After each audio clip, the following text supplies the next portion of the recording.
Hello everyone. आज बहुत दिनों बाद ये वीडियो बना रही हूँ मैं। काफ़ी ज़्यादा गैप हो गया। First of all I am really sorry for this, but कुछ ज़्यादा ही एंगेज्ड हो गए थे काफ़ी ज़्यादा पिछले कुछ दिन। But I will try to be continuous now. Okay, हमने लास्ट 50 क्वेश्चंस हमने कर लिए थे 2021 के प्रीलिम्स के जीएस पेपर, राइट। हम आगे फर्दर कंटिन्यू करते हैं इसे। ओके, 51st क्वेश्चन से स्टार्ट कर रहे हैं हम। How is permaculture farming different from conventional chemical farming? कि हमारे पास 4 ऑप्शंस गिवन है, ठीक है। हम ट्राई करेंगे कि जस्ट लाइक जैसे ऑप्शंस हमारे को गिवन होते हैं कि option one option is correct, 2 options are correct, उस तरह से हम इसको सॉल्व कर पाए, राइट। तो हमारे को जो स्टेटमेंट्स गिवन है उनको एक बार देखते हैं, ट्राई करते हैं। Permaculture farming discourages monocultural practices, but in conventional chemical farming, monoculture practices are predominant. Okay, conventional chemical farming can cause increase in soil salinity, but the occurrence of such a phenomena is not observed in permaculture farming. Conventional chemical farming is easily possible in semi-arid regions, but permaculture farming is not easily possible in such regions. And practice of mulching is very important in permaculture farming, but not necessary so in conventional. Okay. हमारे पास 4 options given है। अब हमारे पास जो permaculture farming है वो एक तरह से मतलब कि बेटर वर्जन है इसका, कन्वेंशनल जो केमिकल फार्मिंग है उससे बेटर है। दैट मीन्स जब इन दोनों का कंपैरिजन होगा तो जो पर्माकल्चर फार्मिंग है उसके पॉइंट्स हमारे पास पॉजिटिव आने चाहिए, ठीक है। और कन्वेंशनल वाले के हम उसमें मतलब कि उससे कन्वेंशनल से बेटर मिलने चाहिए, ठीक है। इस तरह से हम इन क्वेश्चंस को करते हैं। जब हमारे को 2 टेक्नोलॉजीज या 2 तरह की कोई टेक्निक्स में हमारे को डिफरेंट मतलब कि गिवन हो उन दोनों का डिफरेंस, तो जो नई वाली है, ठीक है, उसमें बेटर पॉइंट्स मिलेंगे, बेटर फीचर्स मिलेंगे पहले वाली से, ठीक है। तो फर्स्ट पॉइंट में बोल रहे कि जो पर्माकल्चर फार्मिंग को डिस्करेज करती है मोनोकल्चर प्रैक्टिसेस। अब जो मोनोकल्चर प्रैक्टिसेस है वो एनवायरनमेंट के अकॉर्डिंग अगर हम देखें तो उसके लिए ज़्यादा बेटर नहीं मानी जाती, ठीक है। तो ये अच्छा पॉइंट बता रहे हैं इससे रिलेटेड, ठीक है। बट जो कन्वेंशनल केमिकल फार्मिंग है उसमें ये ज़्यादा प्रैक्टिस की जाती है, तो ऑप्शन 1 हमारा करेक्ट बना, ठीक है। नेक्स्ट पॉइंट में बोल रहे जो केमिकल फार्मिंग है वो इंक्रीज करती है, can cause increase in soil salinity, ठीक है। तो ये केमिकल फार्मिंग से सोयल में सैलिनिटी इंक्रीज होती है।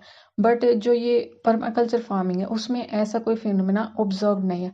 देखो अब आप वर्ड्स को थोड़ा सा ध्यान दीजिए। यहाँ पे जब इसको माइल्ड स्टेटमेंट बनानी है तो क्या बोल रहे हैं कि यहाँ पे this phenomena is not observed. ऐसे नहीं बोला कि होता ही नहीं है, कभी नहीं होगा, ठीक है, ऑब्जर्व नहीं किया गया है, ठीक है। तो यहाँ पे भी वैसे भी देखो दोनों को कंपेयर करेंगे तो भी ये स्टेटमेंट है यहाँ पे हमारी करेक्ट बन रही है, ठीक है, कन्वेंशनल को और पर्माकल्चर को।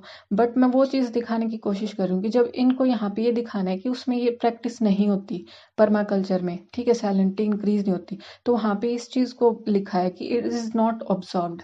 और जब आप PYQs प्रैक्टिस करोगे ना तो सारा खेल लैंग्वेज पे आके जितना ज़्यादा जो भी आप टेक्निक्स सीख रहे हो या जो भी एलिमिनेशन टेक्निक्स आप पढ़ते हो उन सब से हर बार लैंग्वेज ही निकल के आती है कि वो क्वेश्चन वहाँ पे उस वर्ड की वजह से क्या लैंग्वेज बनी। अगर आप उस लैंग्वेज पे ध्यान दोगे ना वहाँ से क्या मीनिंग निकल रहा है स्टेटमेंट का, तो आपके लिए बहुत ईजी हो जाएगा। अदरवाइज जो सिर्फ और सिर्फ हम वर्ड्स या फिर दिस टेक्निक उन चीज़ों को करके जाते हैं ना तो वहाँ पे बैकफायर कर जाता है, बिकॉज हमें उसका रीज़न नहीं पता चल रहा, राइट। तो इन चीज़ों को ऑब्जर्व करो आप लोग भी, ठीक है। तो स्टेटमेंट सेकंड हमारी करेक्ट बनी। Conventional chemical farming is easily possible in semi arid. अब ये देखो पर्माकल्चर फार्मिंग का फीचर होना चाहिए कि जो वहाँ पे सेमी एरिड रीजन्स है वहाँ पे भी ये पॉसिबल है, ठीक है। इसमें उल्टा दे दिया कि पर्माकल्चर फार्मिंग में होता नॉट पॉसिबल, ठीक है, वहाँ पे पॉसिबल नहीं है, तो इस वाले स्टेटमेंट को हम इनकरेक्ट मार्क करेंगे। Practice of mulching is very important in permaculture farming but not necessary so in conventional, ठीक है। तो वहाँ पे नेसेसरी नहीं है और वहाँ पे वो प्रैक्टिस की जाती है, इंपॉर्टेंट है उसमें। तो ये ठीक है, ये मतलब कि अच्छा फीचर है और नई टेक्निक में आ रहा है, ठीक है, नई फार्मिंग प्रैक्टिस में आ रहा है, तो ये ऑप्शन हमारा करेक्ट बनेगा, ठीक है। तो यहाँ से ऑप्शन बी करेक्ट आ गया। अगर आप एलिमिनेट करोगे तो आप सी को ही कोई एलिमिनेट करोगे तो भी मतलब कि एलिमिनेशन से करना चाहो तो हो जाएगा, बट लाइक हमारे जो ऑप्शंस आते हैं, अब ऐसे क्वेश्चंस जब हमारे को गिवन हो ना और आप उसमें डायरेक्ट ये रूल लगा दो कि 4 में से 2 करेक्ट मिलेंगे, तो वहाँ पे आप मिस्टेक कर रहे हो बहुत बड़ी वाली। ठीक है, वहाँ पे ऐसे नहीं जाना है। ये जो स्टेटमेंट टाइप क्वेश्चंस आते हैं ना, इनको यहाँ पे अपनी कॉमन सेंस और प्रेजेंस ऑफ माइंड से आपको सॉल्व करना है। ठीक है, ना कि एक जो मतलब कि स्पेसिफिक हमने एलिमिनेशन टेक्निक्स पढ़ रखी है उनके बेसिस पे जाओगे। हर क्वेश्चन को पहचानना है कि उसको करने की कौन सी आपको टेक्निक यूज करनी है वहाँ पे, राइट। ओके, नेक्स्ट क्वेश्चन देखते हैं। With reference to palm oil consider the following statements. The palm oil tree is native to South East Asia. Okay, the palm oil is a raw material for some industries producing lipstick and perfumes. Palm oil can be used to produce biodiesels. देखो 2 और 3 statements बहुत मतलब कि mild statement है, basics है। ठीक है, इसमें रॉन्ग कंसिडर करने का कोई इसमें वो नहीं है पॉइंट।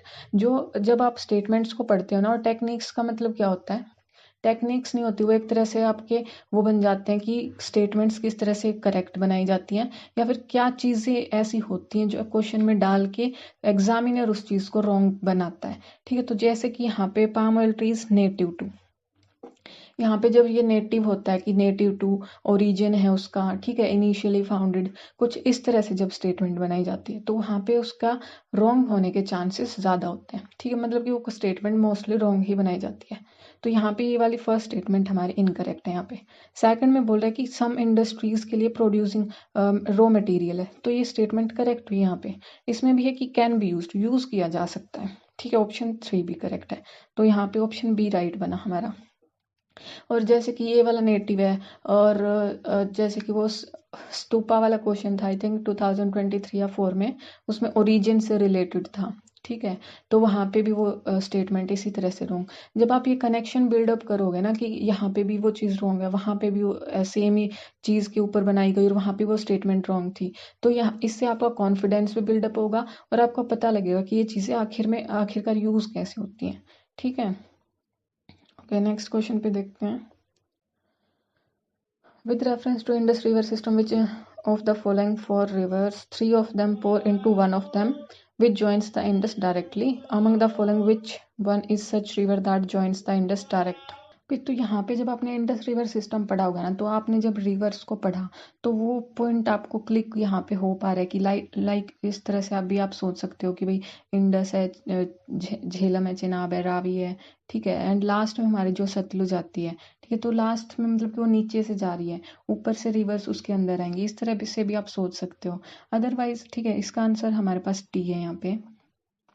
अगर मतलब कि जो उनसे पॉइंट से आप उसको कनेक्ट करके कर पा रहे हो तो आप उसको कीजिए, अदरवाइज अगर वहाँ पे कोई भी डायरेक्ट लिंक नहीं समझ आ रहा ना, तो उस क्वेश्चन को एटलीस्ट फर्स्ट में तो स्किप ही कीजिए। ठीक है, क्योंकि ये टॉपिक्स जो हमने मतलब कि डायरेक्टली, जैसे ये पता है मैं कि इंडस रिवर सिस्टम पढ़ा था, और फिर उस क्वेश्चन को छोड़ना पर डिफिकल्ट रहता है वहाँ पे, क्योंकि ये टॉपिक पढ़ रखा है और इस क्वेश्चन को छोड़ूं तो लगता है कि भाई क्या पता यही मार्क्स दिला देता। बट यू नो वट कि यहाँ पे चांसेस रहते हैं कि हम उस चीज़ को गलत करेंगे। जब मेरे को ये चीज़ पता है कि हमने पढ़ रखा है बट ये पॉइंट वहाँ पे समझ नहीं आ रहा, ये पॉइंट याद नहीं आ रहा, तो इट इज़ बेटर कि आप उस चीज़ को छोड़ दो। ऐसे कुछ ही क्वेश्चंस होते हैं, बहुत सारे नहीं निकल के आते, कुछ 1-2 क्वेश्चन निकल के आता है ऐसा। ठीक है, बट वहाँ पे ये चीज़ हम डिसाइड नहीं कर पाते। इन चीज़ों को आप पहले ही अपनी चीज़ सोच के जाओ कि ये अगर नहीं हो रहा तो उसको छोड़ के आगे बढ़ो। ठीक है, सेकंड राउंड जब आप करो ना, तब आप देख लो ऐसे कितने क्वेश्चन बन रहे हैं और उनमें कोई लिंक बन रहा है तो उस चीज़ को सॉल्व कर लो। ठीक है, next is with reference to India, Didwana, Kuchaman, Sargol and Khatu are the names of. यहाँ पे देखो रामसर साइट्स हम सब पढ़ के जाते हैं। ठीक है, रामसर साइट्स पढ़े होते हैं। ग्लेशियर्स के भी नाम जिस तरह से जब आप उसको हिमालयाज वाला रीजन पढ़ते हो, ठीक है, तो वहाँ पे जो मेन चीज़ें होती हैं वो हमारी वहाँ से कवर हो जाती हैं। जब आपको डायरेक्टली उस चीज़ का मतलब कि नाम से कनेक्ट नहीं, रामसर साइट से आपने जो पढ़ी उसमें से ये नहीं मिल रही, ठीक है, ग्लेशियर्स वाले नहीं मिल रहे, आप उन चीज़ों को एलिमिनेट करते जाओ जो आपने पढ़ रखी हैं बट उसमें ये चीज़ इंक्लूड नहीं हुई थी। ठीक है, मैंग्रोव एरियाज मतलब कि जो मेन हमारे को पढ़ने को होने चाहिए हमारे पास, जैसे कि नेशनल पार्क्स वगैरह, ये चीज़ें पढ़ते हैं हम, तो वहाँ पे ये चीज़ इतनी कवर नहीं होती। ठीक है, तो ये लेक्स वाले नाम हो सकते हैं क्योंकि लेक्स हमारे टॉपिक्स में भी रहते हैं। ठीक है, और यहाँ पे ये देखो एक चीज और अभी अभी कनेक्ट हुई कि डायरेक्टली लेक्स नहीं बोला यहाँ पे, ठीक है, तो मतलब सलाइन लेक्स डाला यहाँ पे। अगर सिंपल लेक्स भी डालते तो भी एक ऑप्शन बनता, बट यहाँ पे इन्होंने डाला सलाइन लेक। मुझे ये चीज़ अभी अभी पता मतलब कि कनेक्ट हुई जब मैं बोल रही थी ना डायरेक्टली राइट नाउ। बहुत सारी ऐसी चीज़ें हैं जब मैं इन चीज़ों को रिवाइज कर रही हूँ, ठीक है, और यहाँ पे आप लोगों के साथ शेयर कर रही हूँ तो चीज़ कनेक्ट हो रही है। अब ये चीज़ मुझे पता लगी यहाँ पे और मैं इस चीज़ को यूज़ भी कर पाऊंगी, ठीक है। एक दो क्वेश्चन और था जिसको मैंने 2025 के पेपर में ही यूज़ किया ऐसे ही, ठीक है, बट आप उस चीज़ से कनेक्ट कर पा रहे हो क्या इस चीज़ से, वो आपको चेक करना पड़ेगा अब यहाँ पे, ठीक है। ट्राई कीजिए ये चीज़ें कि आपको हेल्प करें। देखो बिकॉज यहाँ पे डिफरेंस क्या है, यहाँ पे आप ओड वन आउट चेक कर सकते हो इनमें कि देखो ग्लेशियर्स डायरेक्टली डाला, मैंग्रोव एरियाज डायरेक्ट डाला, ठीक है, नाम रामसर साइज डाला, तो यहाँ पे भी लेक्स डाला जा सकता था ना, but because all four are saline lakes, that's why this word is used here and added, extra added यहाँ पे वर्ड है ये, ठीक है। तो इन चीज से एक बार ट्राई करो कि ये आपको माइंड में क्लियर हो, ओके। और next is consider the following rivers, 4 rivers are given, which of the above rise from the eastern ghats। अब इस क्वेश्चन में देखो है तो सभी में 4 में से 2 है, ठीक है। देखो इस क्वेश्चन में और इस क्वेश्चन में क्या डिफरेंस है। जो 51st हमने किया था मैंने बोला कि इसमें आप 4 में से 2 मत लगाइएगा। क्यों नहीं लगाना है, क्योंकि यहाँ पे अगर आपने स्टेटमेंट्स को यहाँ पे समझ लिया ना और उसको एलिमिनेट कर लिया, मतलब कि फाइंड आउट कर लिया कौन सी करेक्ट है और इनकरेक्ट है, तो यहाँ से आप अपना राइट आंसर मिलेगा आपको यहाँ से, ठीक है। ये वन वर्ड नहीं है कि बट डायरेक्टली मतलब कि स्टैटिक वाली पोर्शन नहीं है। यहाँ पे आपको अपनी कॉमन सेंस और प्रेजेंस ऑफ माइंड को ही यूज करना है स्टेटमेंट वाले क्वेश्चन में, ठीक है। और ऐसा क्वेश्चन मान लीजिए आपके पास 2-3 है, ठीक है, तो वहां पे आप 4 में से अगर आपको डायरेक्टली नहीं पता लग रहा उसको छोड़ के आगे बढ़ो, और जब आप बाद में देखो ना कि 2-3 क्वेश्चन ऐसे हैं तो उनमें आप लगा दीजिए, 4 में से 2 लगाओगे ना तो एटलीस्ट 1-2 क्वेश्चन तो जरूर करेक्ट होगा वहां से, एंड वो आपको फिर नेट पॉजिटिव ही देगा। बट यहाँ पे आपको ये भी चेक करना है कि फर्स्ट ऑफ ऑल आप क्या कर सकते हो कि जैसे राइज फ्रॉम ईस्टर्न घाट्स, तो कौन सी वाली को आप एलिमिनेट कर पा रहे हो, ठीक है, फर्स्ट ऑफ ऑल तो वो कीजिए। फिर उसके बाद आपके कहीं पे अटक रहे हो, ठीक है, तो लास्ट में आपको फिर उसी चीज़ यहाँ पे वो चीज़ टेक्निक आप यूज़ कर सकते हो। फिर जैसे कि 2025 में कौन सा क्वेश्चन आया था, वो महाजनपद से रिलेटेड रिवर्स और उनको कनेक्ट करके दिया था वो क्वेश्चन, ठीक है। वहां पे तो उस वाले टॉपिक को मैं पढ़ के गई थी, वो इम्पोर्टेंट लग रहा था उस वक्त, ठीक है, तो वहां से वो चीज़ हो गई थी, उसी से सॉल्व हो गई थी। एरियाज वगैरह उनकी कैपिटल वगैरह याद थी ना, तो वहां से रिवर्स हो गई थी। बट अगर वहां पे अटकते हैं ना तो लास्ट में वो दोनों चीज़ें वहां पे मिलके आपको कंफर्म करता है कि हाँ भाई ये राइट आंसर हो सकता है आपका, राइट। तो यहाँ से ऑप्शन बी करेक्ट है हमारा। यहाँ पे आप देखो इनकी जो इन्फॉर्मेशन अब बचती है ना वो चीज़ आपका काम है इस चीज़ को करो कि अब आप ये जो रिवर्स गिवन है, ठीक है, इनको आप पढ़ो इनको, ठीक है, तभी ये चीज़ एक्स्ट्रा आपको वहाँ पे पॉइंट प्रोवाइड करती है, ओके। नेक्स्ट क्वेश्चन 56 देख लेते हैं एक बार। Consider the following statements. The Global Ocean Commission grants license for seabed exploration and mining in international waters. India has received license for seabed mineral exploration in international water, and rare earth minerals are present on sea floor in international waters. Third statement बिल्कुल simple सी है, correct है, ठीक है, कि rare earth matters जो हैं वो international water में प्रेजेंट हैं। इसमें कोई भी संदेह नहीं होना चाहिए किसी को भी कि ये स्टेटमेंट गलत होगी, ठीक है। तो तीसरी करेक्ट है हमारी।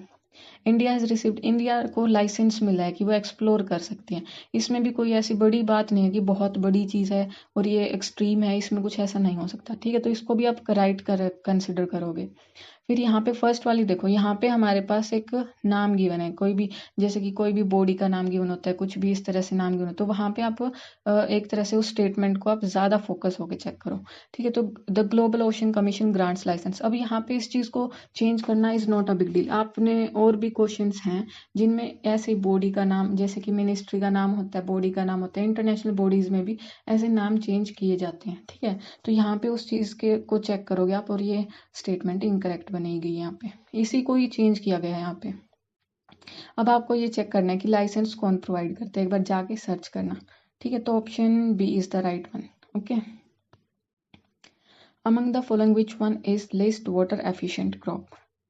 देखो यहाँ से डायरेक्टली, वैसे तो ये सिंपल क्वेश्चन है, ए इसका राइट आंसर मिल जाएगा सबको, ठीक है। अगर वहाँ पे आपको चेक करना हो तो आप बाकी मतलब कि चारों ऑप्शंस को देखो एक बार, ठीक है। और उसमें ये देखो कि सबसे अलग क्रॉप कौन सी दी गई है। देखो शुगर केन और राइस इन दोनों को ही पढ़ते हैं हम, ठीक है, इन क्रॉप्स में। अब ये जो सनफ्लावर है, पर्ल मिलेट है, ठीक है, रेड ग्राम है, ठीक है, दालें वगैरह, इन सब के नाम गिवन है। ये सिंपली आती हैं, ठीक है। और जो हम मेन जो फोकस लाइट में, लाइम लाइट में जो रहती हैं उनको पढ़ते हैं, उसमें से हमारे को शुगर केन गिवन है यहाँ पे। ये एक तरह से मैं आपको बता रहा हूँ कि आप ऑप्शंस में से कैसे अलग निकाल सकते हो उस ऑप्शन को, ठीक है। बट ये तो ऐसा नहीं है कि क्वेश्चन बहुत टफ दे दिया यहाँ पे, बट एक तरह से आप किस माइंडसेट से उस चीज़ को देख सकते हो, किस तरह से उसको सॉल्व कर सकते हो, ये वो चीज़ है। ओके ओके गाइज, नेक्स्ट आगे के क्वेश्चंस हम नेक्स्ट वीडियो में कवर करेंगे। आई होप आपने ये जो चीज़ पॉइंट्स यहाँ पे मैंने बताए, आप उन चीज़ों को कनेक्ट, ये चीज़ें ऐसी नहीं है कि आपको मैं स्पेसिफिकली 4 लाइन्स बता दी, 4 ट्रिक्स बता दी और आपने उन्हीं को यूं का यूं जाके अप्लाई कर दिया।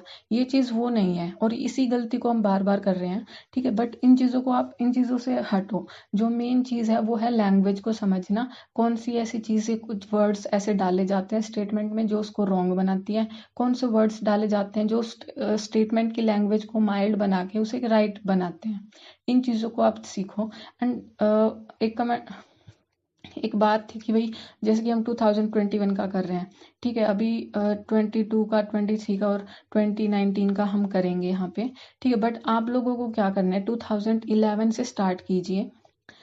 ओके, मैं पीछे से स्टार्ट कर रखा है मैंने, आप लोग वहाँ से 2011 से स्टार्ट कीजिए। इस तरह से आप खुद भी आप अप्लाई करोगे ना, तो वो चीज़ ज़्यादा आपको बेटर परफॉर्म करने में हेल्प करेगी, ठीक है। ये चीज़ें फिर आपको माइंड में और आपको अंदर से ही क्वेश्चन को सॉल्व करते वक्त अपने आप आ जाएंगी आपके सामने वहाँ पे, ठीक है। ये मत सोचो कि भाई जब यहाँ पे होगा तभी उन चीज़ों को करोगे, ठीक है। आप वहाँ से स्टार्ट कीजिए 11 से, 2011 से, मैंने लास्ट से स्टार्ट कर रखा है। इस तरह से आपके अराउंड 15 ईयर के कंप्लीट हो जाएंगे।